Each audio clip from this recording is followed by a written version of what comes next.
नमस्कार दोस्तों, Lalitpur live TV में आपका स्वागत है। सभी भाइयों को सादर जय जिनेंद्र। हम आपके समक्ष ललितपुर जनपद के नगर क्षेत्र के श्री दिगंबर जैन अटा मंदिर जी में मुनि श्री सुप्रभात सागर प्रणत सागर जी के सानिध्य में आचार्य विशुद्ध सागर जी महाराज जी के शिष्य जो ललितपुर में पावन वर्षा योग कर रहे हैं। इस पावन वर्षा योग में जहाँ सकल जैन समाज को अनेक उपलब्धि महाराज श्री के आशीर्वाद और सानिध्य में प्राप्त हुई हैं। इसी उपलब्धियों के क्रम में आज ललितपुर की धर्मप्राण नगरी में मड़ौरा क्षेत्र से पधारे जैन समाज के लोग, जिन्होंने पूज्य वर्णी जी गणेश प्रसाद जी वर्णी जी, जिन्होंने शिक्षा की अलग अपने समय जगाई हुई थी और जनपद ललितपुर ही नहीं पूरे बुंदेलखंड, यूँ कहें कि पूरे देश में उन्होंने शिक्षा के संस्थान का संचालन करवाया, शिक्षा की अलग जगाई और आध्यात्मिक के साथ साथ लौकिक शिक्षा को एक नया सोपान दिया।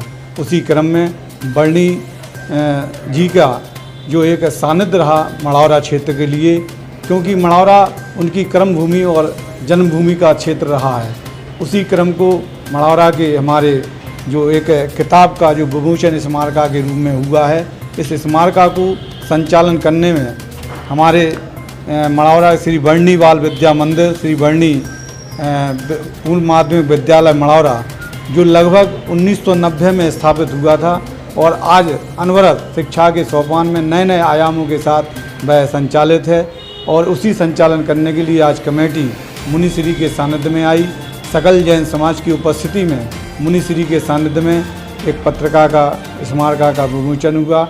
हम उस स्मारका का विमोचन उसके संदर्भ में हमारे पूज्य मुनिश्री के सानिध्य में हुआ। हम मुनिश्री से एक जिज्ञासा रखना चाहते हैं कि पूज्य वर्णी जी ने जो अलग जगाई थी शिक्षा की, वर्तमान में ऐसी शिक्षा की अलग जगाने वाले जैन संतों में कुछ ही संत अभी इस धरातल में अपना कार्य कर रहे हैं। बाकी आध्यात्मिक की उनकी यात्रा अनवरत जारी है, लेकिन लौकिक शिक्षा को बढ़ावा देने के लिए जैन संतों का जो योगदान का अभाव इस भारतवर्ष में है, उसके संदर्भ में हम मुनिश्री से समक्ष एक जिज्ञासा रखते हैं।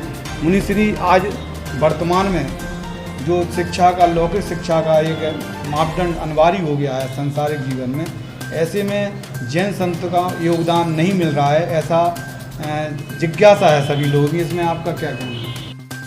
मैं सर्वथा आपके बात से सहमत इसलिए नहीं हूँ। बहुत सारे ऐसे स्थान हैं जहाँ पर मात्र जैन ही नहीं अपितु जन सामान्य जीवों के लिए भी धर्म के साथ साथ लौकिक शिक्षा भी प्रदान की जाती है। चाहे आप ललितपुर में देखना या अन्य भी कई सारे ऐसे स्थान हैं जहाँ पर जैन धर्म के जो श्रेष्ठी वर्ग है, त्यागी व्रती है, उनके ही द्वारा उस विशेष रूप से इन स्कूल विद्यालय आदि का संयोजना या उनका मार्गदर्शन प्राप्त है। जैसे आप सभी को ज्ञात होगा ही, जो आचार्य भगवान विद्यासागर जी के द्वारा प्रतिभा स्थली, यहाँ भी कुछ अपने समाज द्वारा सुधासागर जी इंटर स्कूल मड़ौरा में जैसे वर्णी जी बाल विद्या और पूर्व माध्यमिक आदि के निमित्त से जो कुछ भी चल रहा है वह उनका कार्य प्रशंसनीय है।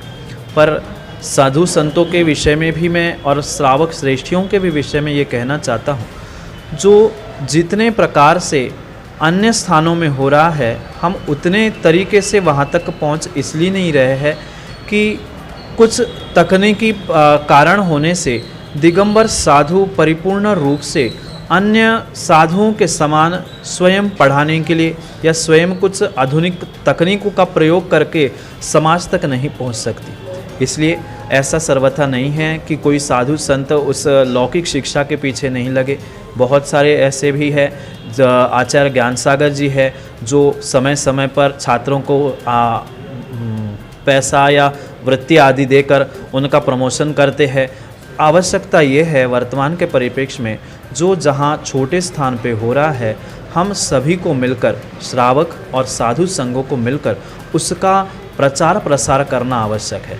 मैं जहाँ जहाँ गया, महाराष्ट्र में भी एक आचार्य समंतभद्र महाराज हुए, जिन्होंने लगभग 12 से 14 स्थानों पर गुरुकुल की स्थापना की और वहाँ पर लौकिक शिक्षा की भी उन्होंने बहुत अच्छी से व्यवस्था। ये साधनों की कमी नहीं है, साधनों की कमी तब थी, आज ज़रूर नहीं है। पर कुछ समय पहले जैसे हम कह रहे थे कि सदुपयोग करना हम नहीं जान पा रहे। साधन होने पर भी उसका सदुपयोग करने के लिए जो भीतर से उस लौकिक, आज जितने भी लोग हैं मात्र भौतिकता में उलझ कर रह गए हैं, और उस भौतिकता के कारण जो वास्तविक ज्ञान के प्रति रुझाव होना चाहिए, वह रुझान ही आज के जीवों का लौकिक शिक्षा के प्रति हो चाहे आध्यात्म की शिक्षा के प्रति हो, वह कम हो चुका है। रही बात वर्णी जी की, उन्होंने समय सार भी नहीं सुना था, उन्होंने मात्र पद्म पुराण का कुछ भाग सुना था, और जो कि मात्र कथा कहानी से भरा हुआ प्रथमानुयोग कहा जाता है, उसको सुनने से उन्होंने जैन धर्म अपना के ज्ञान की एक अलग जगाई। उस ज्ञान की अलग जगाने के लिए वास्तव में उतनी ज्ञान की कीमत भी आदमी के प्रति होनी चाहिए। उन्होंने जिस मेहनत करके, जो मेहनत करके उन्होंने उसे प्राप्त किया था ज्ञान को, उस ज्ञान को उन्होंने मेहनत से प्राप्त किया था, इसलिए उनको लगता था कि मैं उस ज्ञान को सबको लुटा दूँ। पर आज वर्तमान में जो लोगों को ज्ञान हो रहा है वो बहुत आसानी से और चंद पैसों से तुरंत देने पे प्राप्त होता है। इसलिए पढ़ाई की, लौकिक पढ़ाई की हो चाहे आध्यात्मिक पढ़ाई की हो, किसी को भी कोई कीमत नहीं बची। और कीमत ना होने की, क्योंकि सीधी सी बात है, जब तक व्यक्ति को उस वस्तु की कीमत नहीं होती, क्योंकि देखना, गरीब को ही आधी रोटी की कीमत होती है, अमीर व्यक्ति को नहीं। जिसने गरीबी के दिन देखकर अमीरी देखी है, उसको ही शून्य की कीमत हुआ करती है। ऐसे ही उन्होंने शून्य से अपना अस्तित्व प्राप्त किया था, इसलिए उनको जैसी ललक, उनके भीतर जो ललक थी वह आज के परिप्रेक्ष्य में नहीं देखी जाती, क्योंकि साधन बहुत सारे होने से उनको सहजता में सब सामग्री उपलब्ध हो रही है। हमने लगभग 4-5 माह के काल में, और उसके पहले भी जब हम वहाँ गए थे, तो उनके पूरे व्यवस्थापक हो या वहाँ के जितना भी स्टाफ है, पूरे समूह को कई बार हमने अच्छे से देखा, परखा, और उनके भविष्य के लिए भी कई बार हमने आशीर्वाद भी समय समय पर प्रदान किया। जब रजत जयंती महोत्सव हो रहा था, तब हमारा चतुर्मास भी वही था। उन्होंने नए बिल्डिंग का जो भूमि का शिलान्यास आदि किया था, तब भी हमारा सानिध्य वहाँ था। और हमेशा ही उनके वह आने वाले समय में और उनकी वह विद्या मंदिर, विद्यालय और आगे जो इंटर कॉलेज का उनका प्लान है, उसके लिए भी बहुत बहुत आशीर्वाद देते हुए हम यही सदिच्छा करते हैं, जैसी ललक वर्णी जी ने उत्पन्न की थी, ऐसे ही उनके नाम से आपने जो ये स्कूल, इंटर कॉलेज आदि चलाना प्रारंभ किया है, आपके लिए भी यही आशीष है। आज तक सब ने मिलकर जो अच्छा काम किया, ऐसे ही सब मिलकर काम करते रहना, क्योंकि वास्तव में आज वर्णी जी के अभाव में ऐसी संस्थाओं की ज़रूरत है। जो काम आप कर रहे हो वास्तव में प्रशंसनीय है। वो उनका कहना है, उनकी भक्ति है। मैं तो अपने आप को सुप्रभ सागर के अलावा कुछ नहीं मानता, एक सामान्य दीर्घग्रंथ मुनिराज हूँ।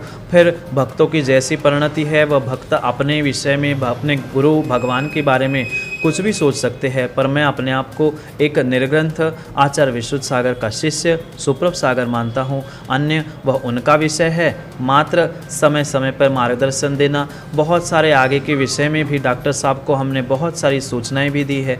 ऐसे ही अगर प्रगति, उन्नति, धर्म के मार्ग पर और लौकिक शिक्षा प्रदान करते रहोगे तो सदैव ही हमारा आशीष आपके साथ बना रहेगा। यही आशीष के साथ आज की बात का विराम। जैसा कि मुनि श्री ने अपनी बात और अपना आशीर्वाद मढ़ौरा जैन समाज विद्यालय प्रबंध समिति को दिया है, तो हम विद्यालय प्रबंध समिति के डॉक्टर शकरचंद जी सिलोनिया जी से भी बात करते हैं कि आपकी विद्यालय प्रगति के प्रति आप किसको वो मानते हैं? मुनिराज सादर नमस्तु। इस विद्यालय प्रगति के लिए जिनको हमने पढ़ा और हमें लगा कि उनकी क्या इच्छा थी और उन्होंने किस तरह से देश में अपने धर्म और संस्कृति के लिए कितना काम किया है, तो उस हिसाब से वहाँ मढ़ौरा में भी उनने उस समय अपने ज़माने में एक पाठशाला खुलवाई थी, लेकिन वो समय बीतते ख़त्म हो गई। उसके बाद फिर लोगों ने प्रयास किया, वो भी नहीं चला पाए। लेकिन अभी विगत 30 सालों से जो हमने प्रयास किया है और चला रहे हैं, प्राथमिक स्तर पर खोला, फिर जूनियर स्तर किया, और उसको अब मुनिश्री के सानिध्य में इंटर कॉलेज का शिलान्यास भी हो गया है। और हमें ऐसी आशा है कि महाराज श्री के आशीर्वाद से वो हमारी पूर्ण होगी और हम आगे और भी बढ़ने की कोशिश करेंगे। डिग्री कॉलेज या और तकनीकी विद्यालय कोई भी चलाने की कोशिश करेंगे। 30 सालों में आपने जो उतार चढ़ाव देखे इसमें हाँ। विशेष क्या आपको कमी और क्या विशेष अब थोड़ा सा क्या है कि हर जगह होता है, समाज एकदम समर्पित नहीं होती है। कुछ लोग हैं जो समर्पित हैं और हमारे साथ लगातार काम करते हैं। उन्हीं के प्रयास से और उन्हीं के सहयोग से हम आगे बढ़ रहे हैं। बर्नी जी के सपने को, बर्नी जी के विचारों को जन जन तक पहुंचाने में और बर्नी जी के भावनाओं को लेकर हमारे बीच में हमारे सरकारी महकमे से जुड़े जैन समाज के हमारे इंजीनियर साहब मढ़ौरा के निवासी हैं।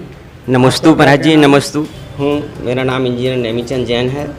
मैं अभी हमीरपुर में था, हमीरपुर से स्थानांतरण होकर ललितपुर में आया हूँ। जो मुख्य विकास अधिकारी कार्यालय है उसमें मैं इंजीनियर हूँ। डॉक्टर साहब से हमारी मुलाकात हुई थी। उसके पूर्व डॉक्टर साहब के प्रयास से जो विद्यालय की नवीन ज़मीन में शिलान्यास हुआ है, वहाँ माननीय मंत्री जी द्वारा कुछ घोषणा की गई थी। डॉक्टर साहब ने हमको बताया कि इसमें आप देख लीजिए, चूँकि आप वहाँ से जुड़े हैं। तो मैंने अपने अथक प्रयास से मंत्री जी से मिलकर के और डॉक्टर साहब के अनुरोध पर, जो अभी वहाँ जाने की व्यवस्था नहीं थी, सड़क का निर्माण, पेवर ब्रिक सड़क निर्माण, जो बाउंड्री गेट है वहाँ तक बन गया है सब्जी मंडी की ओर से। अभी थोड़ा रह गया, मैंने प्रयास कर रहा हूँ वहाँ। इसके बाद डॉक्टर साहब ने फिर पुनः ऐसे ही कह दिया कि कुछ और कराइए। मैंने कहा ठीक बताओ। तो कहे जो है जो हमारी बाकी बाउंड्री वाल है उसको भी कुछ करा दीजिए। तो मैंने 8 लाख रुपया उसमें दिलवा दिया है। कुछ दिनों बाद वो बाउंड्री भी बन जाएगी। इस तरह से जो है जैन समाज और हमारे सभी लोग उस भूमि को लेकर, विद्यालय को लेकर सतत प्रयास रह रहे हैं। सारे बच्चे वहाँ के बहुत अच्छे, मैं कई बार वहाँ गया, बच्चे वहाँ से बहुत ब्रिलियंट। मैं क्या कहूँ, मेरी बेटी भी वहाँ से पढ़ी है। इसके बाद में जो है नवोदय में पा करके इस समय MBA कर चुकी है और एक अच्छे जॉब में है। जय जिनेंद्र। मैं सभी से यही अनुरोध करूँगा, आशा रखूँगा कि मढ़ौरा के विद्यालय के लिए जुड़ें, विशेष सहयोग करें। सारी ओर से जय जिनेंद्र, जय जिनेंद्र, जय जिनेंद्र। विद्यालय के प्रति सबकी ललक और सबकी सोच प्रगति के प्रति है। इस विद्यालय में पढ़ने वाले प्रत्येक विद्यार्थी आज वर्तमान में बड़े बड़े पदों पर हैं और उन पदों पर रहकर भी अपने विद्यालय की भूमि और विद्यालय के स्टाफ को नहीं भूले हैं। इस स्मारका में इसी सभी बातों का समावेश है और विद्वानों का समावेश है। जैसा कि नेमीचंद जो हमारे प्रशासन से जुड़े हुए हैं, ये सिक्के के 2 पहलू की तरह हैं। एक तो जैन समाज से हैं और दूसरे प्रशासन से हैं। मढ़ौरा जैन समाज प्रबंध समिति से उम्मीद आपके प्रति है। आप शासन प्रशासन को अपने विचारों को, अपनी कार्यप्रणाली को आगे ले जाएंगे। जैसा कि राज्य मंत्री मनोहर लाल पंत जो हमारे उत्तर प्रदेश के मंत्री हैं, उन्होंने भी इस विद्यालय के प्रति घोषणाएं की हैं। ऐसे अनेक घोषणाओं का समावेश मुनिश्री के आशीर्वाद से बर्नी जी के सपनों को साकार करने में बना रहेगा। ललितपुर से मनोज जैन के साथ रवि चुनगी की रिपोर्ट।